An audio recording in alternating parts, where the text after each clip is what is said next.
بسم اللہ الرحمن الرحیم۔ آج کی حدیث، صدقہ بری موت سے بچاتا ہے۔ حضرت ابو بکر صدیق رضی اللہ تعالیٰ عنہ کہتے ہیں کہ ایک دفعہ نبی صلی اللہ علیہ وسلم ممبر پر تشریف فرما تھے۔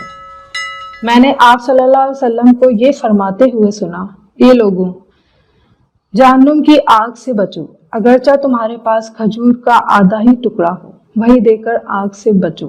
اس کے لیے صدقہ انسان کی کجی کو درست کرتا ہے، بری موت مرنے سے بچاتا ہے اور بھوکے کا پیٹ بھرتا ہے، یعنی صدقہ حق اور سچائی پر جماتا ہے۔ اس کی بدولت خاتمہ بخیر ہوتا ہے اور ناگہانی حادثوں سے بچاتا ہے، اور بھوکے کی بھوک اس سے مٹتی ہے۔ بس اگر کسی شخص کے پاس تھوڑا سا مال ہو تو اسے شرمانا نہ چاہیے، وہی خدا کی راہ میں دے، کیونکہ خدا مال کی مقدار کو نہیں دیکھتا، وہ تو نیت اور جذبہ دیکھتا ہے۔ اللہ تعالی ہمیں عمل کی توفیق عطا فرمائے، آمین۔